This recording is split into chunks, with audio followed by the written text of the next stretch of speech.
removed from office because he didn't follow the talking points prepared for him by the likes of Lieutenant Colonel Vindman. Oh, don't you dare criticize him. Lieutenant Colonel Vindman said he prepared the talking points for Trump, and then Trump gets on a phone call, doesn't use the talking points, and Schiff said he's got to be thrown out of office for that. He's got to be removed because he didn't follow the talking points. That means he went against U.S. policy. Schiff, in a literally insane rant, claims that Trump failing to use the talking points put together by deep state civil servants attempting to undermine him and conflict with his foreign policy, and it is his that matters. He's the president. He chooses foreign policy, not Vindman, not Yovanovitch, not any of the others, not Fiona Hill. They don't determine for it. They can prepare talking points all they want. Trump can chuck them anytime he wants. Schiff said because Trump didn't follow the talking points that he is undermining American foreign policy. He admits that Trump doesn't have to follow the talking points, but the fact that he didn't means that he's undermining foreign policy. He is foreign policy, Schiff. And I'll tell you something else that's kind of got me worked up. I'm trying to figure out how this happens. Oh, I know how it happens. You go back to the day where Schiff was chairing the House Intel Committee, some hearings, and makes up the transcript about Trump on the phone call with Zelensky. Literally makes it up. Says things like, Trump got on the phone with Zelensky and said, I want you to find some dirt on my 2020 opponent, Joe Biden. I want you to dig up some dirt, and I want you to make it up if you have to. And I don't want you getting back to me until you do.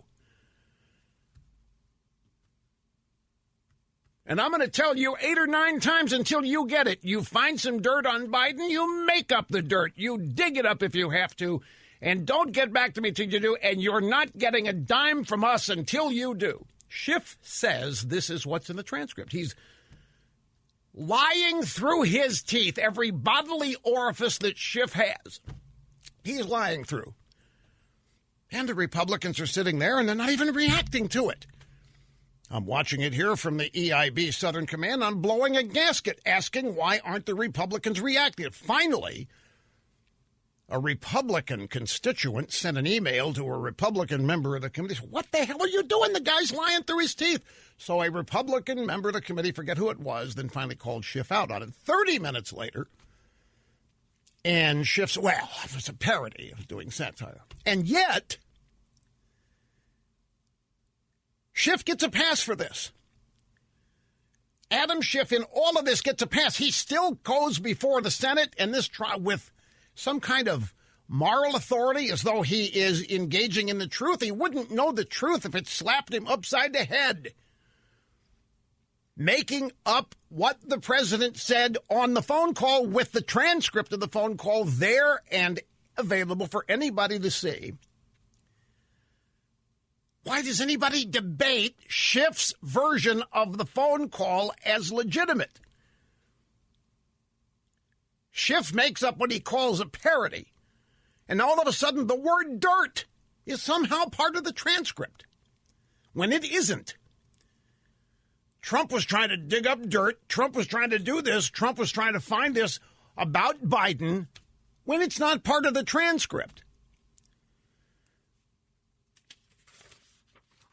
Andy McCarthy had a piece, what was it, yesterday, last night, saying that because Schiff has done this, Schiff has now opened the door to calling the Bidens if there are witnesses called. Because Schiff has totally mischaracterized what Trump asked Zelensky to do regarding Biden and his kid, Hunter, in the investigation. And so since Schiff has put forth a fallacious, phony, lying version of that, the president's team has a legal opportunity and requirement to correct that record. And that may be calling Schiff, which I still think they ought to do, make him the face of this, and call the Bidens. The Democrats are literally paranoid that that would happen. Schumer and the rest of these guys in their public statements, press conferences, doing everything they can to make it sound like mentioning the Bidens in any of this is insane. It shows the president's lost his mind. This is all about the Bidens. It's all about the investigations. And what Biden was able to do as a member of the United States government to grease the skids for his family for years and years and years. And the reason all this is relevant is they're trying to throw Donald Trump out of office for something that he didn't do, for a scandal he wasn't engaged in, for misconduct he did not enter into, and yet it is all over the place on the Democrat side, starting with Hillary and the Steele dossier. And now the FISA warrant, totally made up abuse on Carter Page, which now all these people are admitting to. Down to the Mueller report. And on the let's go get Trump side of this, nobody has found anything. There's no impeachable offense. There's no crime. So what's really this all about? What are the Democrats? Because let's go back to the reality. They're not going to get a conviction. And especially now.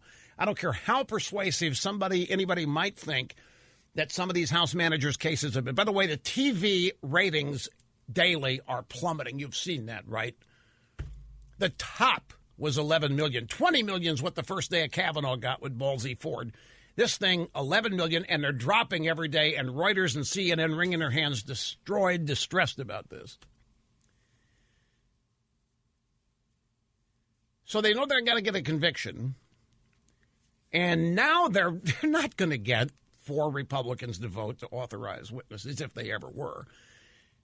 But Nadler coming in and accusing essentially Susan Collins and Murkowski and Cory Gardner and whoever else they're trying to get in there of participating in the cover-up. Nadler's statements that he made yesterday, part of his press statement, were so far out of bounds.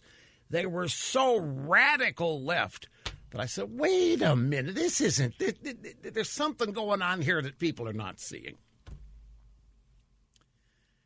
And it all, if you circle back, it all goes back to the fact that they know they're not going to get a conviction, and yet they're doing this. So why? Well, look, there's some obvious answers, trying to dirty Trump up for the 2020 campaign. And there's a theory that they're trying to dirty up enough Republican senators that are vulnerable to maybe win the Senate to go along with the House, so that they can shut Trump down even if he is reelected. I think there's even more than that going on. And those two things are relevant. I'm not saying they're not happening, but I think there's I mean, what kind of rhetoric did the round mound of the gavel use yesterday? Who was that rhetoric intended for? Democrat base. The lunatic fringe of the Democrat base. You put this together with some of the other news out there. Obama, according to Charles Gasparino at Fox News, Obama is getting so scared of Bernie that he's considering a national statement urging Democrats not to vote for Bernie Sanders. That is an all-out assault on who, in addition to crazy Bernie? That is an all-out assault on Alexandria Ocasio-Cortez, who has become one of Bernie's biggest advocates and is toying publicly with the idea of a third party because the Democrat Party isn't left enough. Well, here comes the round mound of the gavel yesterday, and he starts uttering resistance-type lingo. He starts uttering language that people like Alexandria Ocasio-Cortez want to hear, and people that might be inclined to support her want to hear.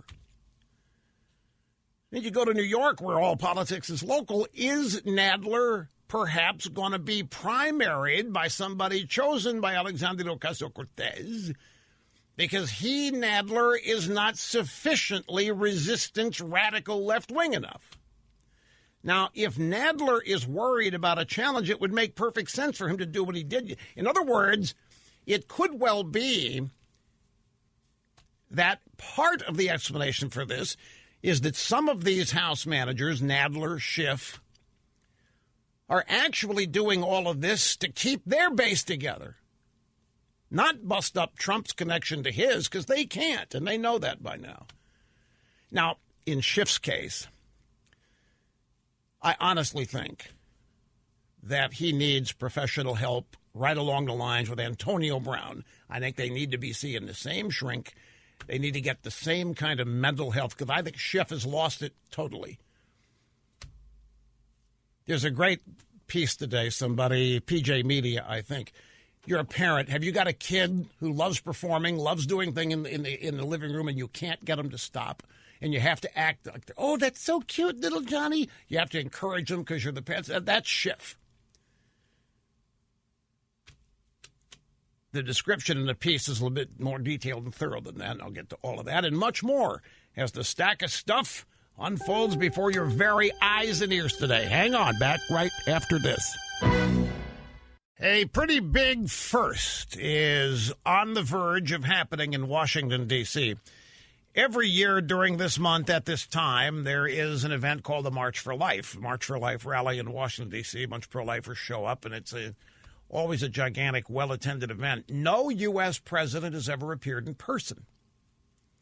They always appear via video conference. Ronaldus Magnus appeared on a big screen behind the stage. President Bush did the same.